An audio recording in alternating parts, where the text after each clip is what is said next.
The Biden administration is cracking down, and the president is taking aim at ghost gun kits in particular. Want to rein in the proliferation of so-called ghost guns.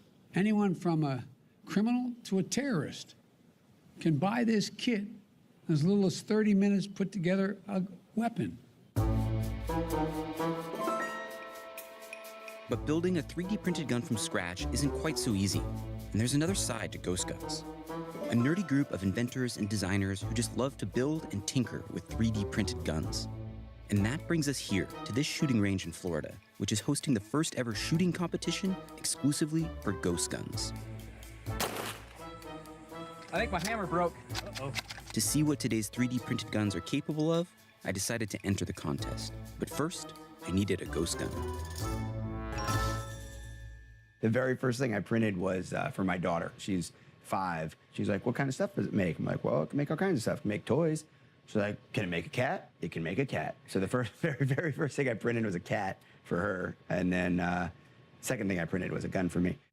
Rob Pincus lives and breathes guns. He's an ex-cop who now teaches classes on self-defense and firearms safety. He helped organize the shooting contest, and he agreed to help us build our ghost gun. So we have looked at our options and decided to print a Glock 19. So this will be our ghost Glock. I guess the question for people is, what is a ghost gun? Like, what defines a ghost gun? You know, it really depends on who you ask. That's the problem. Ghost gun started out sort of as an internal conversation in the gun community. Like, well, that gun, there's no record of it existing, right? So when you make your own gun, in this case 3D printing, you're making a gun that no one else knows exists if you don't want them to, right? So for our purposes here today, because we're 3D printing this gun frame and it doesn't have a serial number on it, if the ATF wanted to try to figure out where this gun came from, if I didn't tell them, they would have no way to know. Absolutely, right. And that is totally legal. Right. This is my first 3D printing experience, and it will be the first time I have shot a handgun in quite a long time. You aren't like a ringer. I mean, you're not gonna like win the competition. Well, I'm coming in, I'm aiming to win, but I don't expect it. Well, if you do, there's gonna be questions asked. How long, start to finish, do you think it's gonna take to print this Glock frame? I'm thinking this should be 16 hours. That's my Longer guess. than it would take to go to the store and buy it. You have to want to do it this way. I don't know who the person is that falls into the weird zone where they're not just gonna, they don't want to buy a gun, they can't buy a gun, but they really want a gun. And this is the path of least resistance, as opposed to finding somebody to buy a gun for them or buying a gun illegally, you know, out of somebody's trunk somewhere. All right, we've got our gun frame on this little card here. Now we're gonna put it in the printer and make it happen. 16 hours later, we'll come back so you can see we're 5 minutes in and 0% of the layers. It's wild that this becomes a firearm. Still wrapping my head around that a little bit.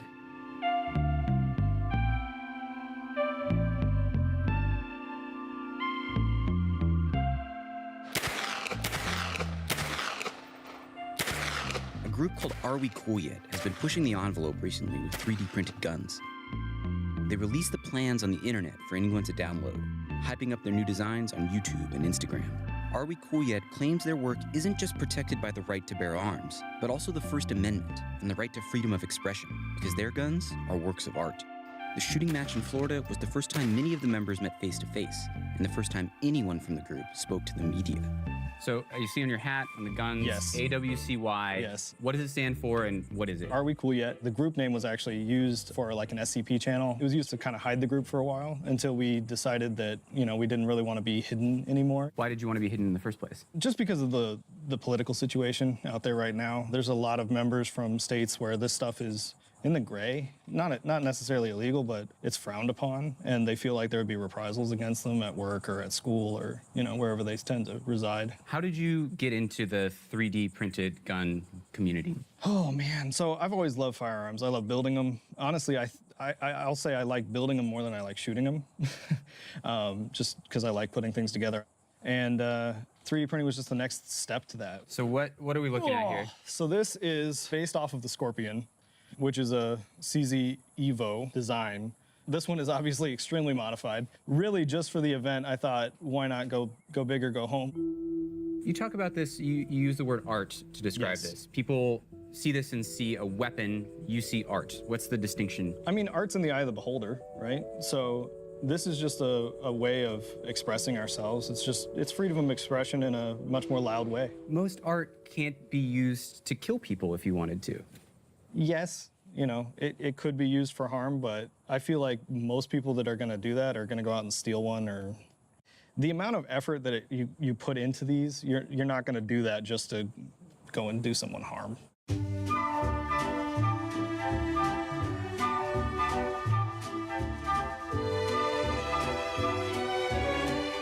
While I sat with Xander, the ghost gun was busy printing. After 18 hours, it was almost finished, or so I thought. Turns out, printing the gun is only half the process. All right, Rob, it's day 2.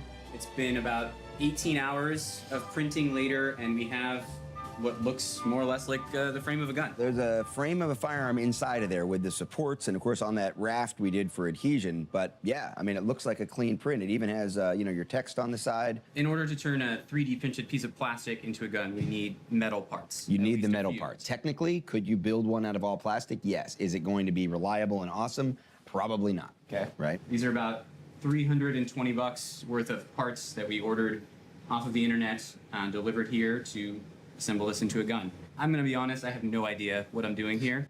Perfect. That's a lot of people think they know what they're doing, and then they just kind of get down a bunny trail. I think what scares people is that literally anyone with a printer and plastic could make this. But why is that a problem? Because people who are legally barred from getting a firearm, like a convicted felon, for example, could make this themselves. But do you not believe in one paying their debt, reforming, going through the process, that's a different getting question. their votes back? A different question is whether or not that law is just. The solution, first of all, is accepting the reality that freedom isn't safe, right? So once you accept freedom isn't safe, now how do we mitigate the risks that come with freedom? I think that there's just the fundamental difference in politically in America right now. People who say guns should have as little regulation as possible because of the Second Amendment, and people who say it's so easy to get a gun, anyone can do it, and that's causing high rates of gun violence. And the troubling thing for a lot of people about what we're seeing here is this is sort of like the last frontier of no matter what the government will try to do to regulate gun sales, now someone could just buy a printer and a roll of plastic and make this. Let's table that debate for a second. Okay, you think guns should be harder to get. Does that mean you want to start regulating rolls of plastic and 3D printers? That's the slippery slope that we've gotten to of like, how do you, even if the government wanted to stop this, could they? And I think the answer is pretty clearly no. Okay. Where do I start? Start with that little guy. This one? Yeah. Okay, it's looking more and more like a gun. You should probably give it a good whack. So this is the barrel and the slide. Yep, so pop that open, like, with strength. Yes. Now check the fit, like see if the slide slides. Does it look even left to right? Honestly, I'm not sure what I'm looking for. Oh, I see. I think I put this on backwards. Don't let it flat hit your eye. All right, now the moment of truth. Does it go onto the frame? Moment of truth. Boom.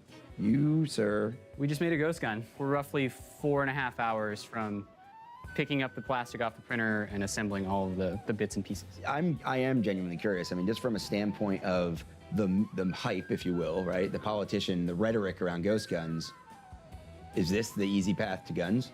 It is not easy. This is quite a process that without your expertise and tools, I would have been lost. It would all be kind of anticlimactic if we didn't actually go try to shoot it, right? So we're gonna try to shoot it. I think we should.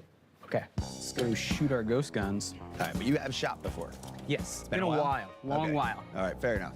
Just gonna load up a few rounds. We have to make sure the gun cycles, so that's what we're concerned about, right? So- First one should be a given. When I've explained this to people, like my mom is like, this gun's not just gonna blow apart in your hands. That's very low probability. Honestly, the most likely thing that's gonna happen is the gun's just not gonna function smoothly. Okay, I'm with you so far. Any big questions? Is this gonna be okay? I wouldn't be here if I didn't think it was gonna be okay. All right, let's do it then. Pull and release. Okay, so right there, that's a functioning issue, right? There are guns. And we're gonna cheat this a little bit. Smack the back of the gun. Nope, So let me see it. So it looks like we're pretty jammed up there. Now, all right, so that's still not quite perfectly going in the battery. All right, here's the moment of truth. Keep pulling, keep pulling, keep pulling, keep pulling. And you hit the target. All right. So there you go. First shot, successful. We fist bumping or we high fiving? I'm not sure. I almost feel like we should hug, but I don't know if they're far enough away from Corona. All right. It's just jamming every time. Yep. So we're gonna go back. We're gonna work on it a little bit more. Back to the filing. You love the filing, man.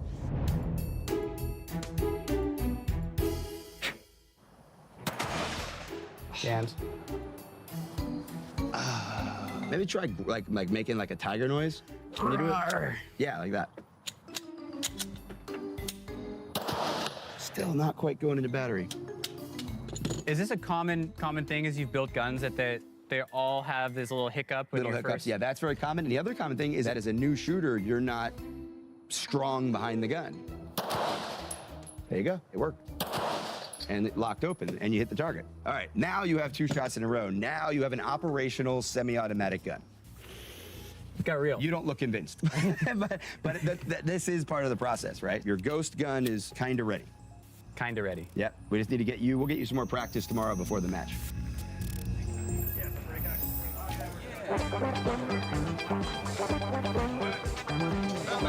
Back at the shooting range, today is contest day. I just signed up. We're gonna enter the pistol I 3D printed in this first ever shooting contest just for homemade 3D printed guns.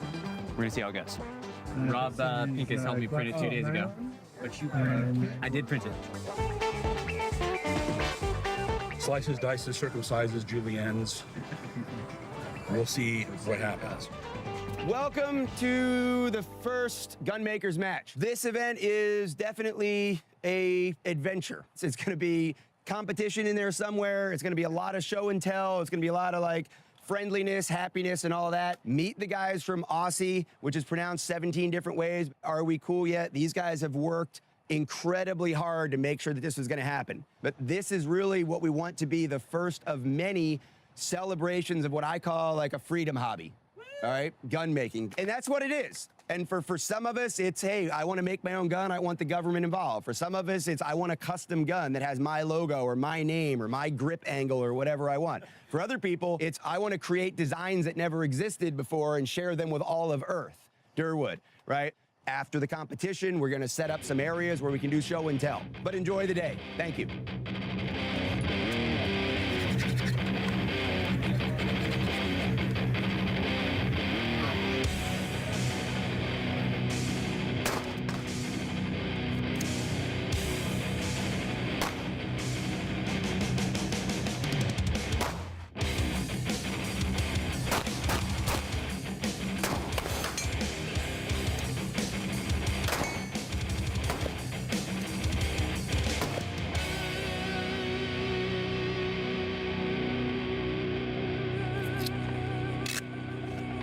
Make it look so easy.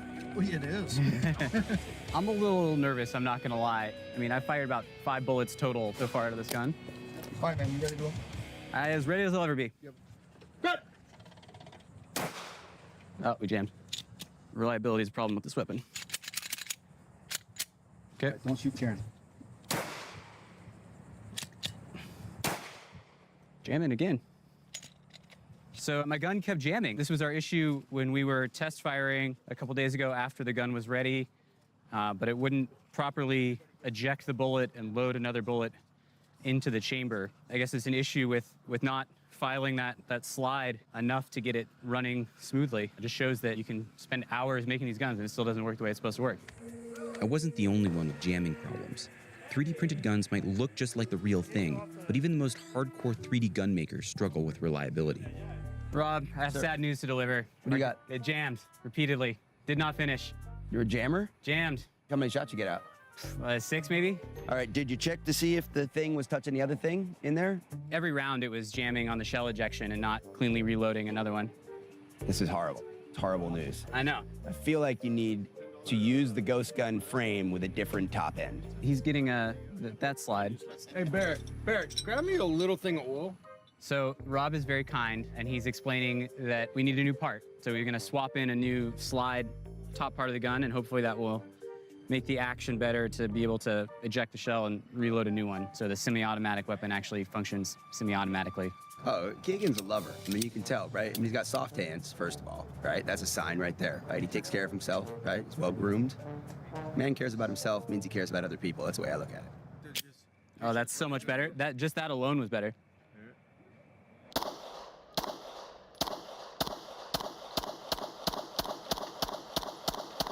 Cool. Looks like it's running nice and smooth. That's much better. All right, round 2 with a new Glock slide swapped in. So I'm getting my second chance at round 1.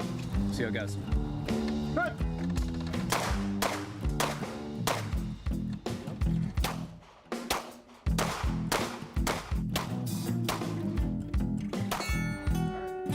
How's that stack up to the competition?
Pretty well. All right, I'll take it. I'll take pretty well.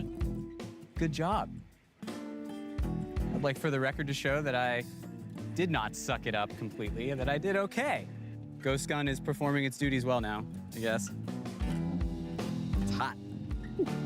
All right. Thank you all for coming. This will be the last run of the day. This is the 3D printed only side match. The contestants have only been allowed a barrel and springs and/or self DIY bolt. Everything you see here is 100% they did it. There's no ands, ors, or buts about it. Come on, let's get some cheering in here. Let's see what they can do. Hi, everybody. My name is Ben. I sometimes go by online, insert meow or IMA. This is the Mod 9 V1 with a mod barrel system. I think my hammer broke. This is the PPS 43 printed receiver. Handmade bolt by me. Run up and stab him! Click. No.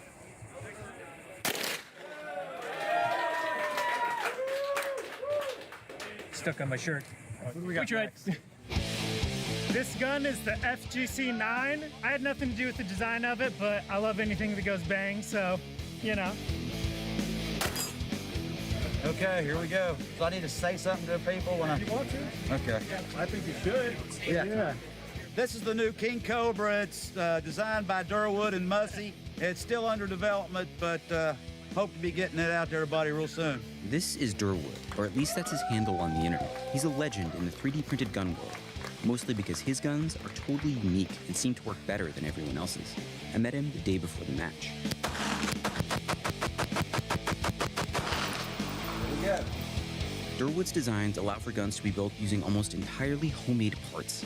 He makes the blueprints public for people to make or modify however they want. His work inspired something called the FGC-9, or Fuck Gun Control 9mm, which has turned up in Europe, where the laws on gun ownership are very strict. Now you're seeing these guns pop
up all over the world. Yeah, and that's fulfilling.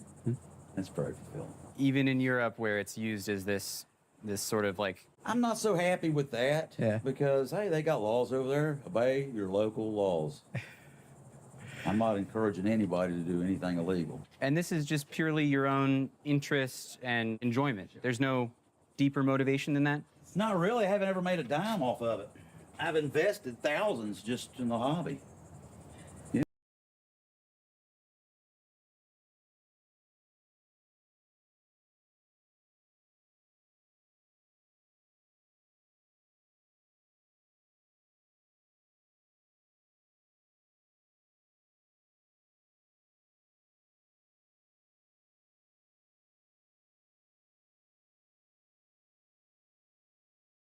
Yeah, but no, I haven't made a red cent. You mind if I shoot your gun? I don't care.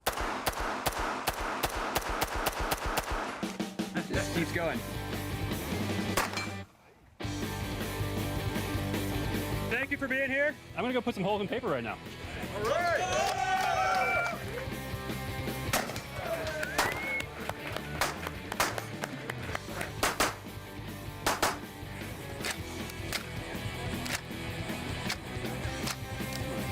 This is Cody Wilson, the inventor of the first 3D printed gun.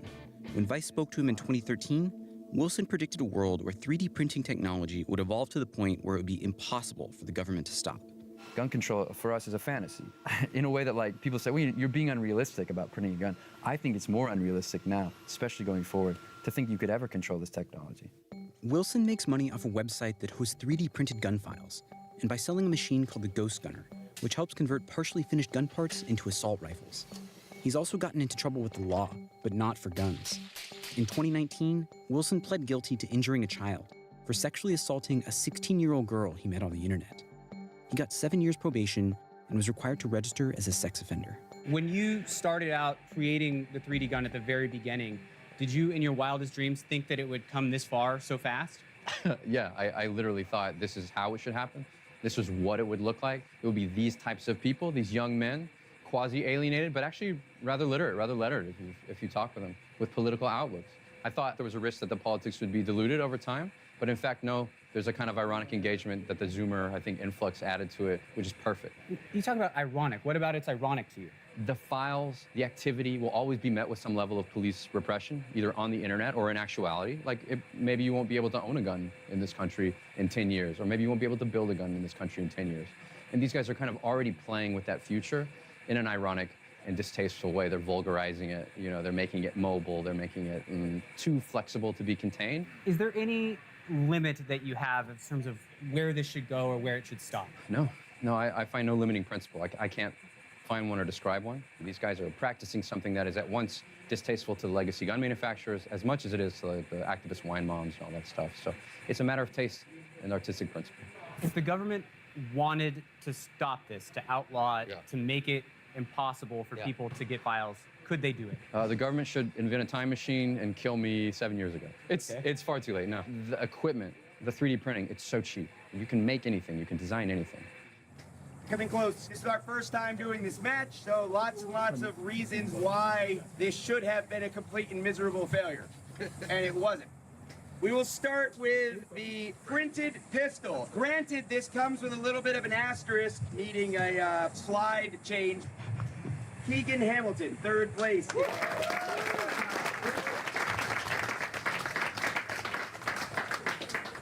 All right, if you have a build that you would like to be up for People's Choice, popular build, sexy build, build people love, build that may or actually work, doesn't matter, bring it out here and stand in front of the Jordan. Applause if you like it. If you don't like it, just be quiet, I guess.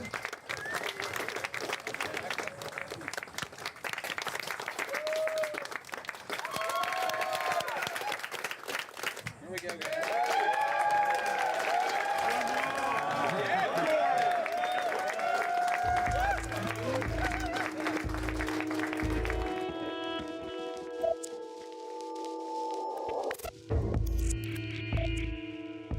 The guys at the shooting contest like to say 3D printed guns are just a fun hobby. But according to a leaked report from the Department of Justice, first obtained by The Trace, authorities recovered nearly 24,000 ghost guns at crime scenes in recent years. And guns aren't the only concern. Are We Cool Yet has designed 3D printed 37mm flare guns that are just a short step away from grenade launchers. The US military has been working on the real thing. What's something that couldn't be made before at home that can now be made using a 3D printer as far as explosives go? So a 3D printed bomblet similar to these, where you would have an explosives charge inside that with some type of switch on there to initiate the explosive and dropped from a UAV, UAS typically onto our troops. So somebody attaches that to a drone, flies it over, drops it, boom. Correct. And what's stopping someone from making that in the United States today? Don't believe there's anything stopping somebody from making this in the United States today. Just recently, over the last weekend, they had the first ever shooting competition for exclusively 3D printed and homemade firearms. And there was some really impressive designs on display. From 100%, almost every single part of the gun was either home manufactured or printed, to kit guns on the other end of the spectrum. Sure, sure. So when you talk about those guns and unique designs, right? Only limited by the imagination of the builder. And there's some really good imaginations out there. Absolutely. Absolutely. You want to see some of these guns? Yeah, that'd be cool. This is my trophy for third place.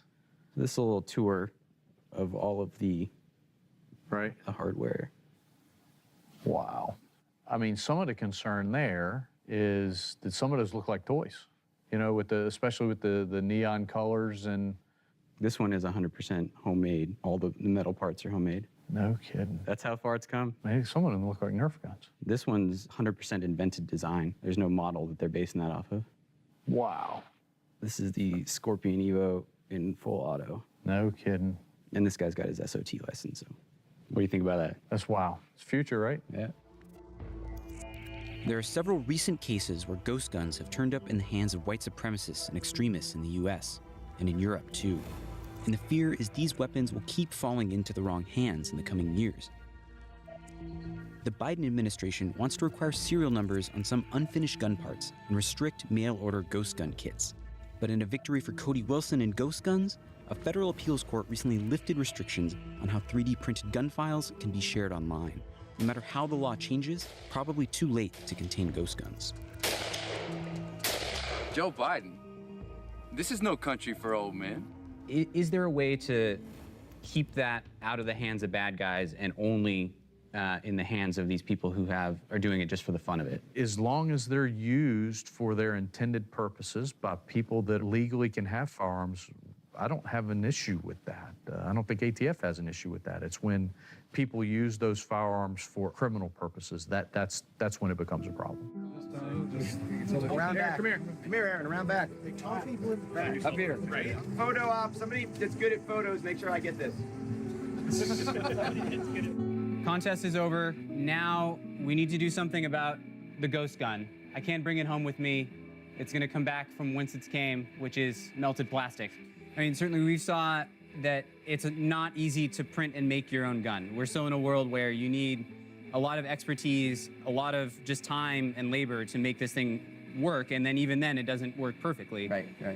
But the future, it's going to get easier and easier and easier and lower the barrier of entry to getting a gun. And in your eyes, that's a good thing. Absolutely, because here's the thing. Think of it this way. I know this is counterintuitive for a lot of people, but the more people who have guns, the more normal gun ownership is, the more responsible the community will be, and also the more educated the community will be in judging responsibility, right? But I think it's really important to acknowledge that, you know, I don't think everybody should have a gun. I think everybody who wants to be a responsible gun owner should have that option, you know, who wants to and is capable of, obviously, right? Let's make one fewer gun right now. How do you feel? I mean, you put a lot of work into this. There is a tiny part of me that is like, damn, I spent a long time filing away on that thing. Like, my hard work is going up in flames. Right.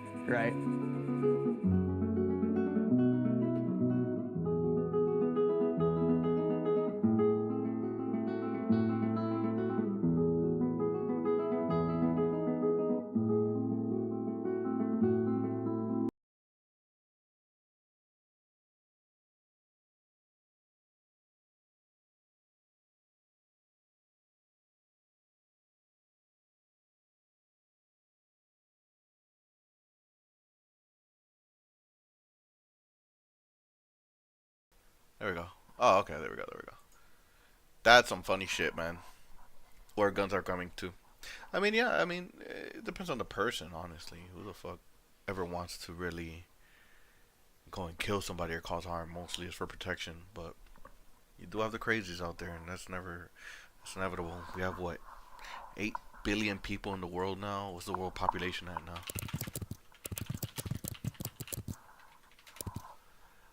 8.1 billion people, man. Sheesh.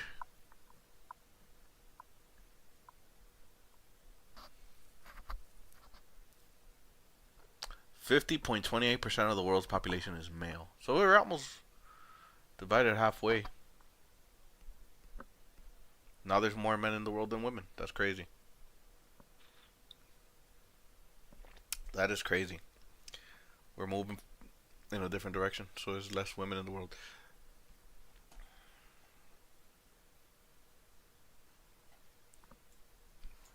And then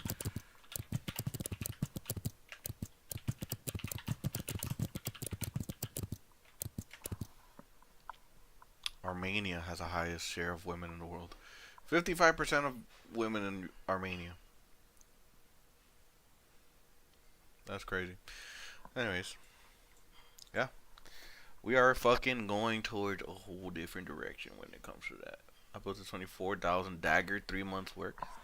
I'm good with that.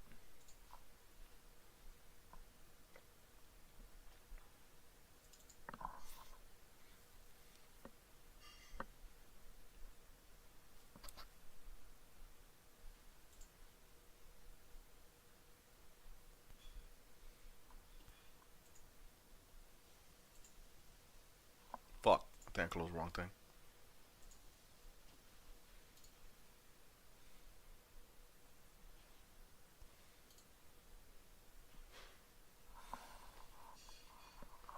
Sea lamp at the bottom of the sea.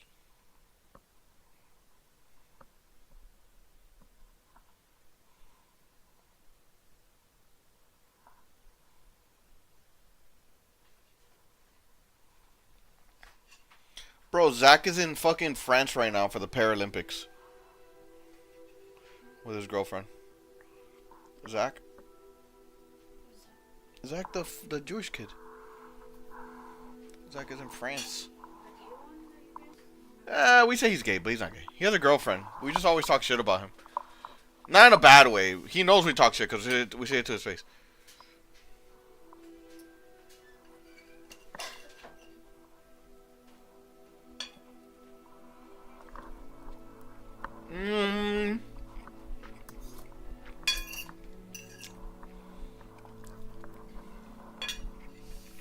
They're good.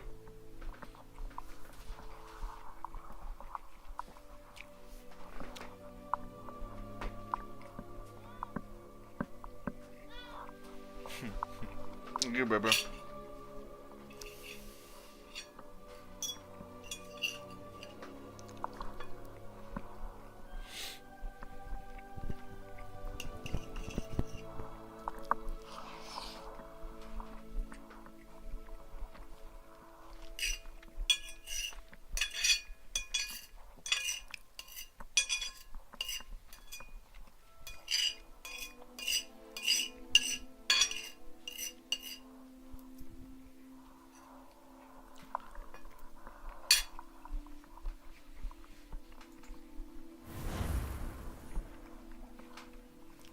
No.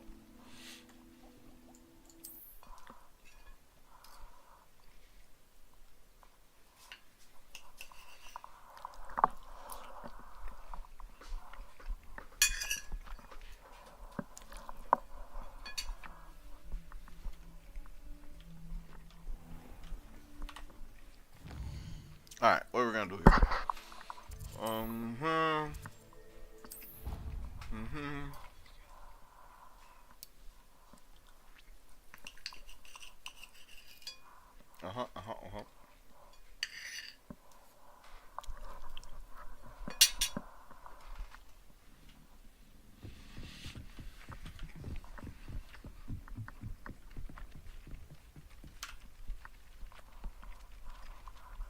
Oi, can you help me? I sure can, buddy. Hello? Were you calling me? I was, yes. Thought you might be interested in joining me for a bit of an adventure. Following a treasure map, to be precise. Slight respite from battling the odd troll, I should think. Asked Poppy if she'd be interested as well, but couldn't drag her away from her puff scheme. I found 2 maps lying about, both leading to locations around Hogwarts. Care to have a look at one? That guy's voice does not match his face. I'll help you, buddy. Following a Hogwarts treasure map. Count me in. Wonderful. Hogwarts fascinates me. You can keep whatever treasure lies at the end of your map. Ooh. I'll be satisfied just knowing where it leads. I like the sound of that. Tell me, do you have any idea where to start? First? Based on a cursory review of your map, I'd suggest somewhere near Hecat's classroom. Hagrid's classroom. Very well. I shall take a look if I can find the time. Fair enough. Meet me back here if you find anything. Dale, I got you, buddy. The mirror. Oh, okay.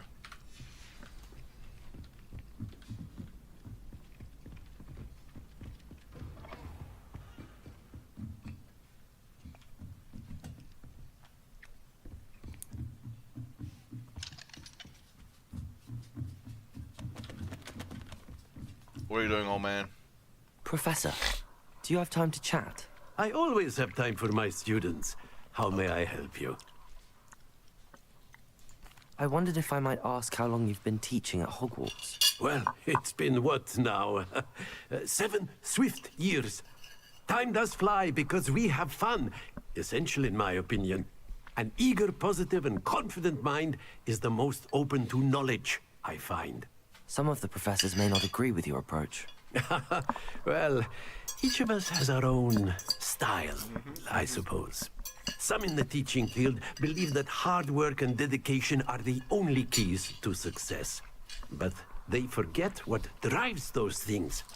If one cannot fathom why some would expend energy on gobstones, then one is blind to the enormous power of play. And that's why you teach the way you do? Precisely.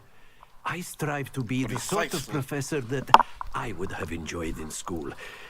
My experience was less cheerful. Perhaps you wouldn't be who you are without that experience. Had I received a more traditional education, well, enough about my student days. You are here now, and it would be a shame if you didn't enjoy it. I'll do my best, Professor. Thank you for the advice. You are most welcome. Try to have a bit of fun today. Huh? Fun? I'm here for the war. I'm here for the problems. Where the fuck is this thing at? Revelio. Show me the way. Show me the way. What the fuck? What's that being at? I hear it, but I don't see it. There's nothing here. Well. This door. I don't know how the fuck to open that door. Maybe it's this way. Ah, you're locked too? Jesus. I gotta unlock that skill there. Anyways, let's go. There's no way down over there, so it has to be this way.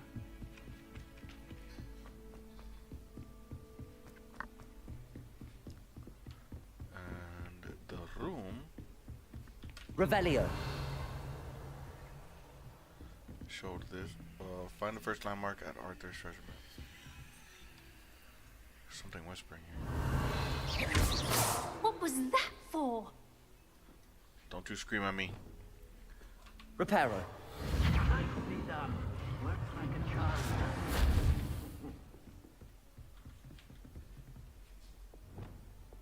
Revelio. Reparo. Lumos.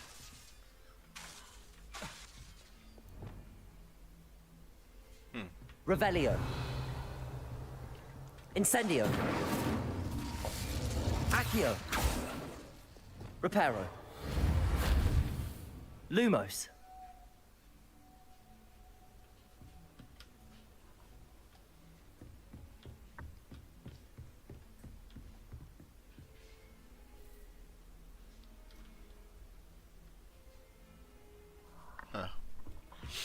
Anyways.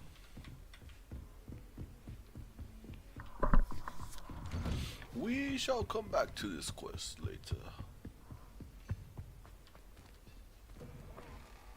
Oh, I was hoping to see you. You're back. Finally. Minister Spavin talks more than he listens. Ranted on and on about rogue dragons. Wouldn't listen to a word about goblins. Speaking of which... Listen, Professor. So much happened while you were away. Nearly Headless Nick asked me to get some rotten roast beef from the kitchens. Rotten roast beef? Yes, I thought it was odd too. But then, we took the roast beef to Sir Podmore of the Headless Hunt, and... You met the Headless Hunt? That must have been interesting, to say the... Yes. And then I had to find Richard Jackdaw's head in the pumpkins so that he'd tell me about how he died. Who on earth is Richard Jackdaw? He was a student here long ago. Anyway, he told me about a secret cavern. I went there, and right next to Jackdaw's skeleton, I found the missing pages. You found the pages? I did. And because Jackdaw had followed the map they contained, when I found the pages, I found the location on the map. Believe it or not, it's a room below Hogwarts. Why am I not surprised? Shall we? I was hoping you'd say that. Oh, and we'll need to bring the book.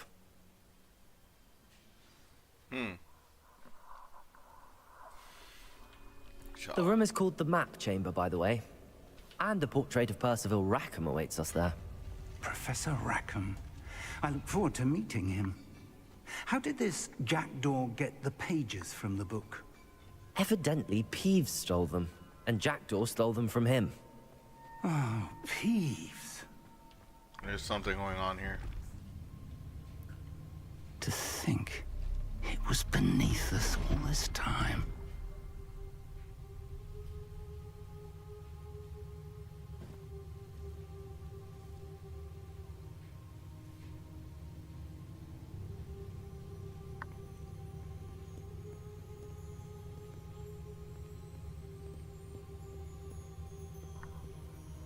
That's crazy. That's crazy.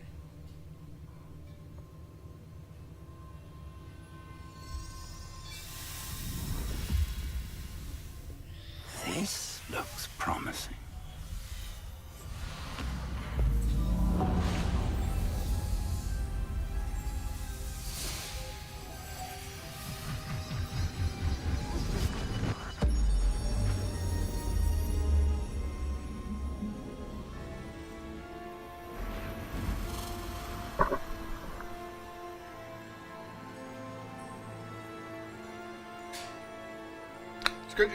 It's crazy how you're just gonna walk on that like no fucks given. Look at that, you're floating on it.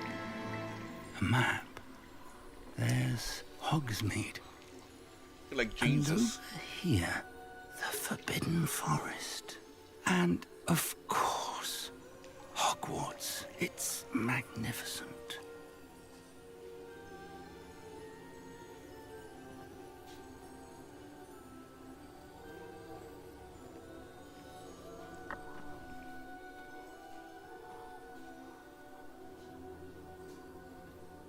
If only you were here to see this. Who? Your wife?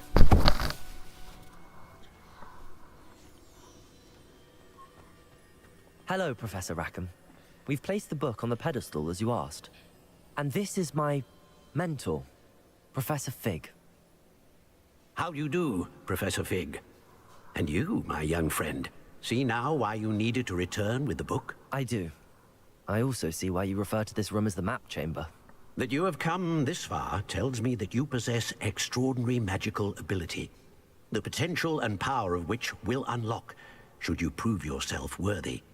The location of each of 4 trials will, in time, appear on the map. Trials that will test you and give you access to invaluable knowledge. Trials that you must complete on your own. Do you recall the pensive memory you viewed in my vault in Gringotts? I do recall seeing the memory, but I don't remember all of the details. My friend Charles and I spoke of the portkey and of trials we'd created for one who could see traces of ancient magic. Charles is another of the keepers, a designation we gave ourselves centuries ago, in light of the knowledge that we have been bound to keep hidden. Until, perhaps, now. So, the passage from your ruins to Gringotts, everything in the vault, the restricted section, finding this room, none of these was a trial. They were an important part of the journey, but they were not trials themselves. The fact that you have come this far, however, bodes well. The trials were designed to ensure that the power and knowledge we have kept secret for so long does not fall into the wrong hands. They will test your abilities, both innate and learned. But of equal importance, everything you witness as you complete the trials will inform what you choose to do with all that we share. You will need patience. The trials have much to teach you. It will take time. I'm afraid we don't have the luxury of time. We have waited this long, Professor Fig. Surely a few more. Respectfully, sir, while I do not know the secret you keep, I do know that our young friend here has seen traces of a powerful dark magic being wielded by goblin kind. And we encountered an uncommonly powerful goblin wielding such magic as we prepared to leave your vault at Gringotts. We may already be too late. This is grave news, indeed. Young friend, do you trust Professor Fig? I do. Then, in the light of your considerable skill and all you have already accomplished, we shall begin. You will find the location of the first trial marked on the map below you. Whilst Professor Fig may assist you in locating the trials, they may be completed only by one with our ability. Shall we have a look?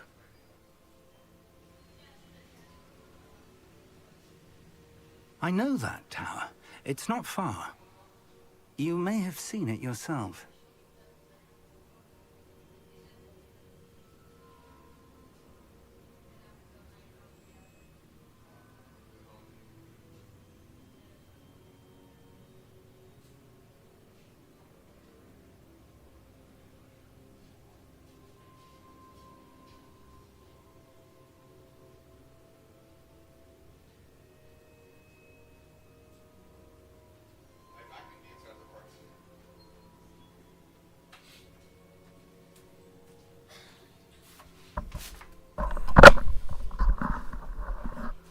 The what? It looks familiar. The clothes? Perhaps your young friend is more well-traveled than you might think. It's wet? As Oh, your you're washing it. mentor, the Oh, least but I'm I just can gonna put on a do white is go shirt. ahead to make sure it is safe. Join me as soon as you can. No, I didn't hear you.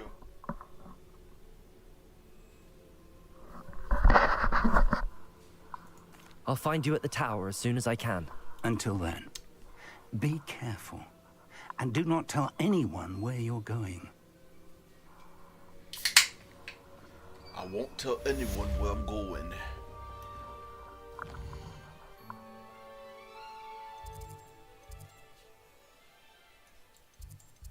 Where am I going anyways? Go to the top of the tower?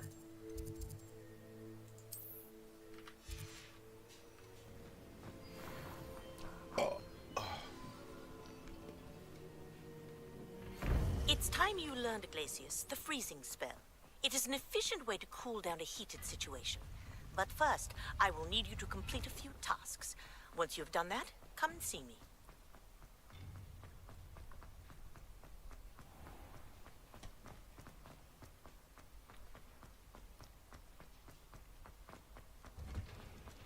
Revelio. I don't think I could break that one. Confringo.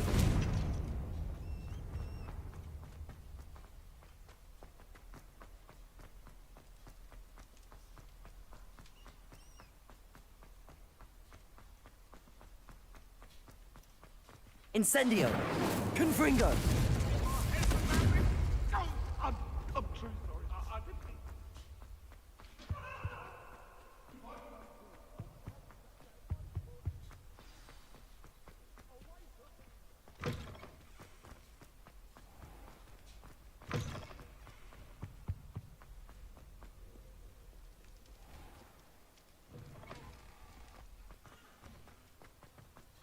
Sing. underneath the water. Sea at the bottom of the sea.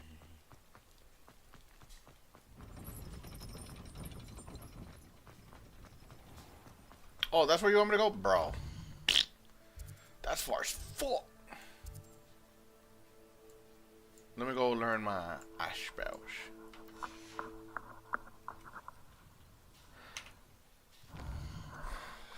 Thank you.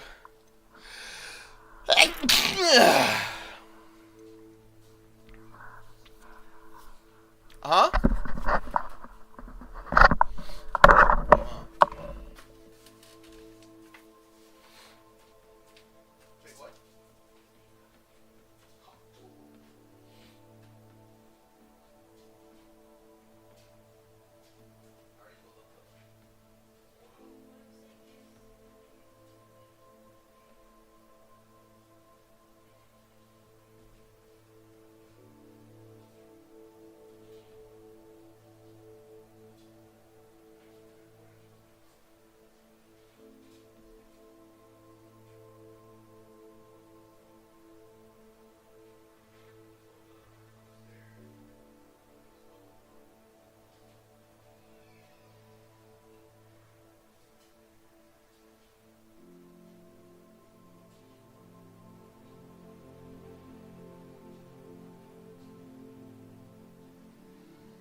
Okay.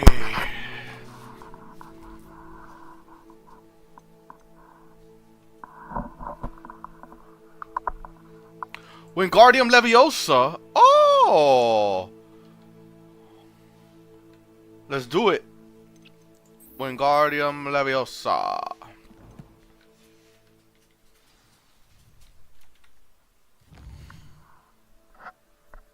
What the hell?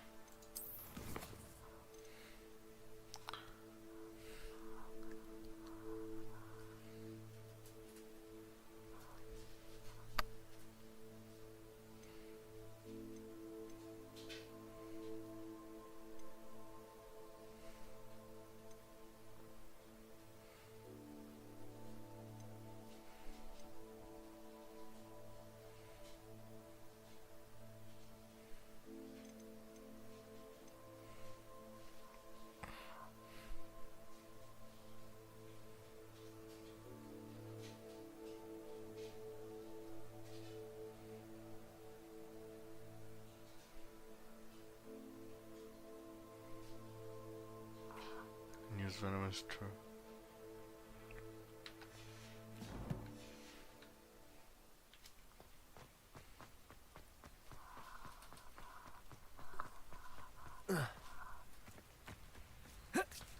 Revelio.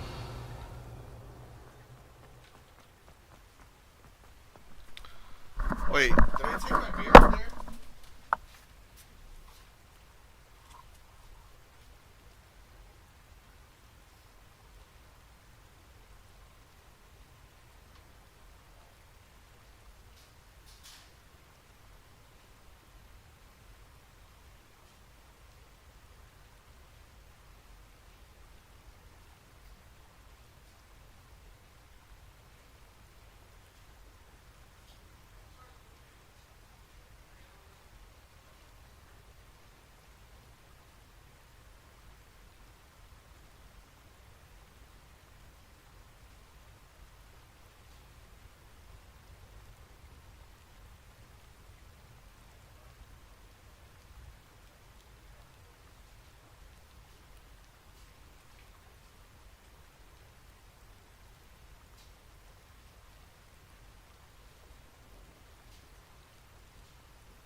I'm gonna do some hunting really quick. Let's save the game.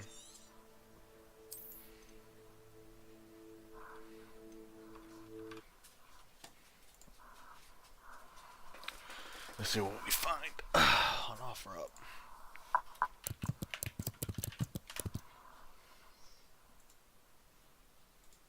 At the bottom of the sea.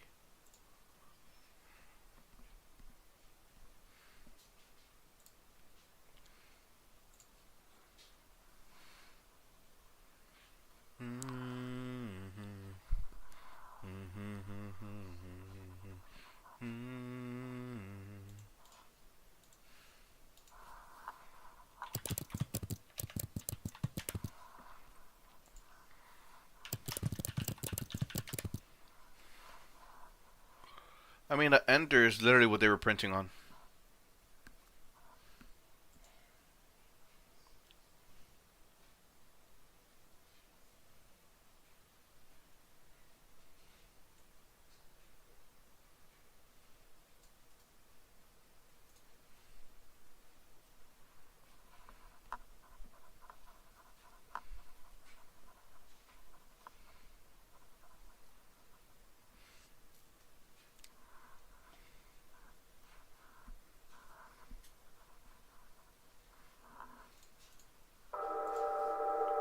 I mean, art's in the eye of the beholder, right?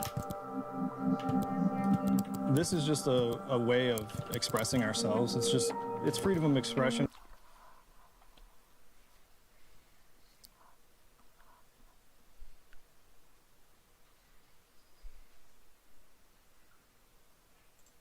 Take control of your production. Create your own metal parts on demand. Speed3D.com. As DA, Kamala Harris shielded illegal immigrant criminals from deportation instead of... This is the Creality Ender 3 V3 SE, and hey, you know what? Despite the ridiculous name, it's pretty good. But didn't I just make a video heavily criticizing Creality and telling you not to buy an Ender 3? Well, yeah, I did, but this isn't the original Ender 3 or any of the inferior permutations that Creality still insists on selling. It's a budget i3 style printer with modern ease of use features that allow total beginners to get into 3D printing at a bargain price. But it's not without its faults either. Let's get started. Alright, let's get started. Get into it. Probably alongside many permutations for years and causing frustration among the 3D printing community as a result. And during the making of that video, they dropped yet another Ender 3, this machine, the Ender 3 V3 SE. And many of you in the comments made it known that this printer was actually pretty good.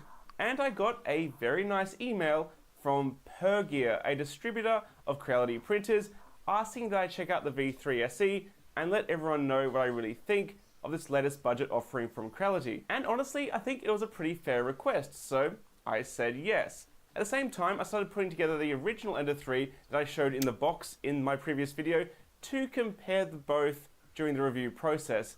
And let me tell you, these two printers are worlds apart. We'll start with the unboxing and setup experience. The V3 comes securely packed in foam and you're greeted out of the box with a quick start guide, a packet of tools and spare parts, and the power cable. From there, you've got the interface and spool holder, and then just two main assemblies which are bolted together to assemble the printer. This is significantly easier than the original Ender 3, which comes in a lot of smaller sub-assemblies and requires about an hour or so to fully assemble. Even if you have experience in assembling 3D printers, it's just a little bit finicky. And these days, I don't seem to even bother including assembly instructions. I had to find them on the microSD card, which as a newbie would be ridiculously confusing. In contrast, the V3 SE's quick start manual is actually pretty good, with a clear parts list and steps for securing the components together and connecting all the wires to the appropriate components. It's about a 15-minute setup time at most. Just make sure the voltage switch at the back is in the correct place. This is something I'm seeing much less these days as companies are moving towards using power supplies that can just handle both voltages. Once fully assembled, the V3 SE resembles a more sleek, streamlined i3 than its predecessors, but they've kept the use of kitsch injection molded parts to a minimum. Like the original, it only has one stepper motor for the Z-axis, but it uses this belt at the top to rotate the 2 lead screws, so that means it's kept in sync and it won't go out of square, which is sometimes an issue on the original Under 3 because the whole gantry could sag, which is not great for accuracy. These vertical V-roller extrusions are particularly interesting because they look like a fully custom part, which is a big hint at the kind of production capability that Creality has these days. So let's take a look at the specs. The Ender 3 V3 SE has a print volume of 220 by 220 by 250 millimeters in Z. It's the same as the original, but the V3 has this nicely upgraded color screen with click wheel interface. It's not touchscreen, but it's nicer nonetheless. And connectivity is via a full-size SD card or USB-C if you'd like to tether it to a computer or something like Octoprint or run Clipper. It's a much welcome durability upgrade over the micro SD card and micro USB slot in the original Ender 3. This machine also has a direct drive extruder, which is awesome for the price point, and a 32-bit control board with silent stepper drivers. It's done a great job at reducing print noise. You can still hear the travel movements, but honestly, the loudest part of this printer is the cooling fan. Yeah, how many times have I said that this year? Printers are getting quieter, but cooling fans, they sound like tornadoes. Now let's talk V-rollers. Despite Creality being well known for them, the bed on this machine is actually running on linear rods, which is a welcome change because although the Z-axis and X-axis are using V-rollers, the ones on the bed tend to wear out the fastest in my experience, so what they've done here is actually gone with linear rods. But if you look at this bed, you'll notice something else. There's no more leveling knobs, no springs. That's right, this budget price 3D printer has automatic mesh bed leveling. Wow. The automatic bed leveling routine certainly isn't fast, but it's one of the best I've seen from Creality at this price point. Not only does it drop this BL Touch style probe to create a mesh bed level, but it also has this sneaky force sensor Currently unavailable. that allows the machine to calculate the nozzle offset automatically. This is a game changer for beginners, as it's all too easy to set this number too high and prints don't stick, or too low and they dig into the print surface and ruin it. You can change it yourself after the calibration routine is complete, but I found mine was a good distance away for this kind of sticky print surface. However, the force probe assembly does create a significant high spot on the bed, and the only way to remedy this is to physically sand down the little black plastic spacer it rests on. The only major detail I don't really like about this machine is the choice of print surface. It's that BuildTak-like surface which is magnetically attached to the print bed. I do like the fact you can remove it and put it back in place with the magnets, but I don't like how much the prints stick to it. Often people complain about print surfaces not sticking enough, but this sticks them way too much. So if you want to use the provided print surface, make sure you drop your bed temperatures to 40 degrees Celsius for PLA, and don't even think about printing TPU on it without a healthy layer of glue stick. Now, let's move on to Creality's Cura reskin that comes bundled on the SD card. I say reskin, but it's been a very long time since I loaded up Creality's slicer offering, and man has it changed. This thing looks way more professional than it did a few short years ago, which I guess is what competition can do. And it comes loaded with profiles for all their printers, and print quality out of it, for the most part, was very, very good, with minimal to no stringing on the PLA prints, like you can see in this stringing test. However, I encountered this really weird bug that I hope someone in the comments can help me understand. Some prints cause the slicer to create these crazy green aberrations you can see in the print preview, and these areas of the print were printed absolutely horribly. It seems like the extruder width for the inner perimeters just randomly explodes for some reasons when trying to slice some models, and I don't know why it's doing it, but I'd love some answers if you know in the comments below. So I did what I often end up doing during these reviews. I made my own custom profile in Prusa Slicer because at the time of recording there is no good profile for the V3 SE. This actually took way longer than expected, as the direct drive hot end seems quite prone to wispy stringing, and I needed a significant white portion on retraction to remove them. But one benefit of the custom profile is the print speed. I really sent it with a max print speed of 150 millimeters a second and some tasteful acceleration changes, and the results speak for themselves. This thing can move. It's no Bamboo Lab 3D printer, or even close to the speeds I can get off the Sovol SV07 running Clipper, but this is a budget i3, and it's a heck of a lot faster than the original. And at these print speeds, the quality is acceptable. There are some vibration and ringing artifacts that are evident, but nothing that makes it a deal breaker. Let's say you did want to print faster. Well, then Creality also has on offer the Ender 3 V3 KE, which swaps a linear rail for the X-axis, a more powerful control board with input shaping, and a different hot end to push print speeds and quality even further. But such is the way of Creality. They simply have too many 3D printers on offer. Because I don't have that machine, I'm not reviewing that machine, I'm reviewing this one. Creality really needs to consider thinning out the herd when it comes to their offerings and focusing attention on a handful of awesome products that occupy key 3D printing markets.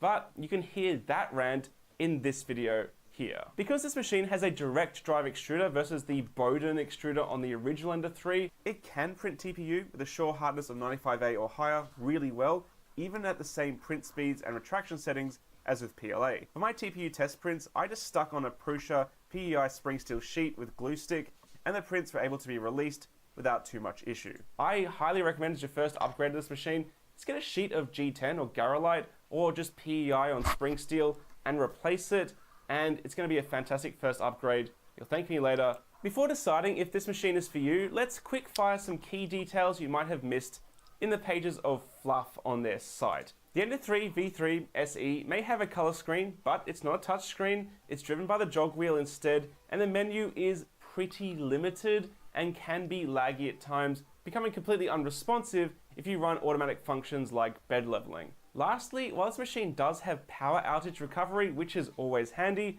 it's lacking filament outage detection, which is a bit of a ridiculous oversight in this day and age. Yes, it's a budget offering, but with the direct drive extruder, a single switch here between the filament spool holder and the extruder could have saved so many failed prints for people, because inevitably people will try to use end spools and there's plenty of time for that filament to run out and alert you, but this machine has no way of doing so. At a price of only $179 US or $296 Australian, is the Ender 3 V3 SE the machine to kickstart your 3D printing journey or add printing capability to your workshop on a budget? Perhaps.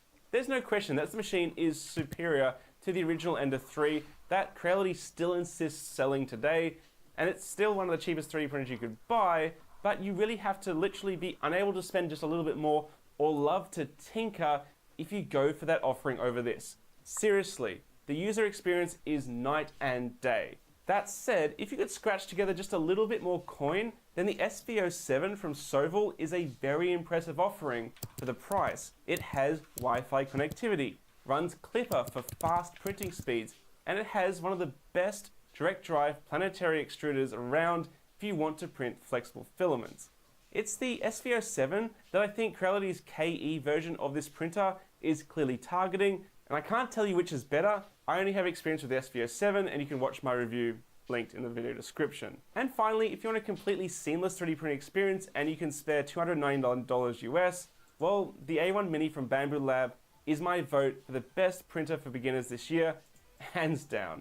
It has a much smaller print volume, yes, but it has an absolutely flawless user experience, and I still use mine all the time from my review a few months ago, even though I have access to much larger 3D printers. It's just so easy to use. I want to say a big thanks to Pergear for sending across the Ender 3 V3 SE for this review free of charge after seeing my previous video criticizing Creality for still selling Ender 3s so many years ago. Like, they invited my genuine opinion and zero influence on the video, so that commands a lot of respect, and you can find their purchase links in the video description below of the V3 SE if it seems like your kind of thing. And also you can find my custom Prusa slicer profile, which isn't perfect, but I've been getting some Made tough work paths from Ariat. You can be sure they'll stand up to whatever you put them through. Joe Biden made Kamala Harris border czar to fix immigration. First, she ignored it. This is the Sovol SV07 Plus. And at the time of recording, it's retailing for $379 US. It's one of the first larger clipper printers to come through my workshop, with a build area of 300 by 300 on the X and Y and 400 millimeters on the Z, the classic CR10 form factor. I'm pretty excited to see how these clipper features work with a bed of this size, so let's jump right into assembly. The gantry bolts onto the side of the base instead of up through the bottom, which makes assembly a breeze, and you don't have to do the awkward printer half off the table balancing act to get it secured. It also has some metal reinforced pieces here as well. I'm not sure if this approach is as effective as the support struts we've seen on other machines, but at least some thought was put into frame rigidity here. You could always just add that. You could modify your own printer. On the base, we have a tool drawer, which I'm usually not a huge fan of, but since this machine comes with an accelerometer, I found this one to be pretty handy. I was pretty skeptical about this single PC case fan that provides external cooling, but it actually pumps out a fair amount of air. It's definitely loud, but then again, so are all the other external part cooling fans I've seen or heard so far. Of course, this is a clipper machine, and the brains of that are stored in the screen here. On the bottom of the screen, there's a Type-C port, 2 USB ports, a port for the accelerometer, and a barrel jack for a power lead that comes from the printer. One of these ports will be populated by the male USB connector to connect to the print board in the machine. On the side, we have a power button along with another USB port, and on top, we have 2 indicator lights. Let's open this screen up and check out what's inside.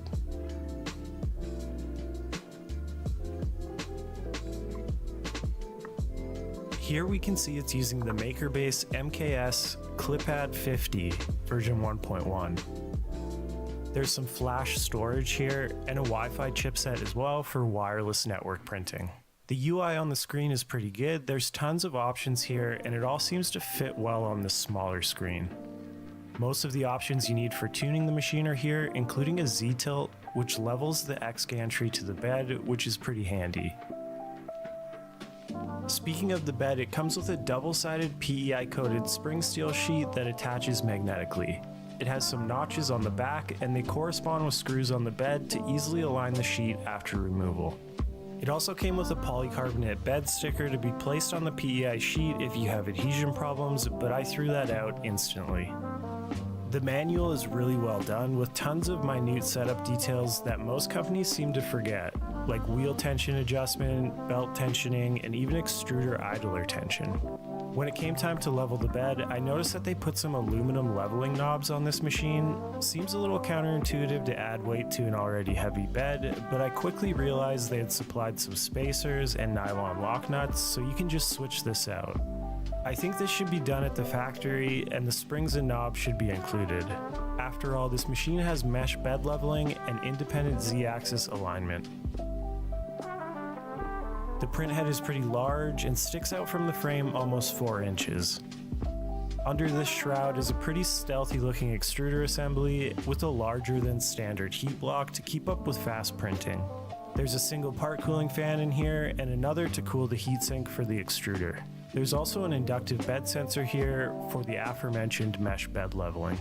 This machine utilizes sensorless homing, so they've added some secure points on each axis for the print head and bed to bump into. I leveled the bed and then jumped straight into printing. I want to get a before and after resonance calibration print, so I opted to print a file on the included USB called cable tray. I'm not exactly sure what this is for, but it's a 20-minute print, so it should give us a quick baseline. Once it was done, I moved on to resonance tuning. All you have to do for this is bolt the sensor to either the print head assembly or the heated bed. Then select the auto tuning feature for the correct axis, and the machine will test a series of frequencies to determine the perfect input shaping value. It's then auto applied to your config file, which is pretty cool. After I tuned for resonance, I printed the cable tray file again, and here are the results. Pretty cool to see the impact of that. What does a good investment opportunity look like? At T. Rowe Price.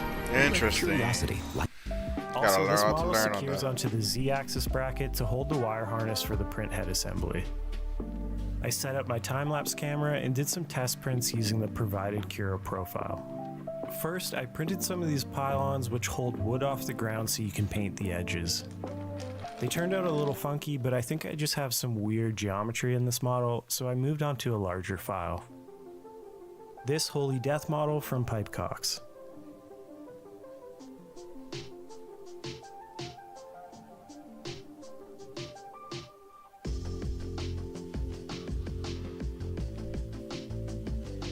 Despite my best efforts, I ended up testing the filament runout sensor during this print, and as advertised, it worked.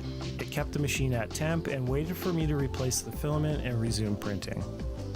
Of course, I didn't have more of the same filament, so it's a pretty obvious change here, but I think this model will get painted, so I'm not too worried.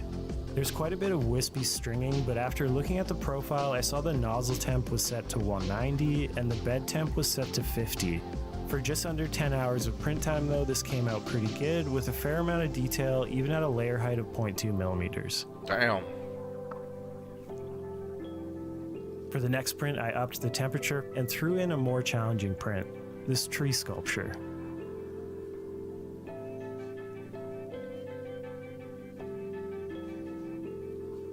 This one failed in a pretty spectacular way due to bed adhesion. I didn't clean the bed after assembly or apply any glue, so this shouldn't be a hard problem to deal with. The part of this print that completed looks fairly good, and these smaller areas here printed hotter and have a better glossy look to them, so I think I can bump up my hot end temperature even more. One final print here, these print-in-place cord winders. These turned out great and took under 2 hours to print. So here are my initial thoughts on the Sobol SV07 Plus. For the price, it's got a lot of potential, and with enough tuning and calibration, you could have a really fast printer with a sizable build volume. The UI on the screen is one of the best I've seen in this price bracket. All right. I believe it.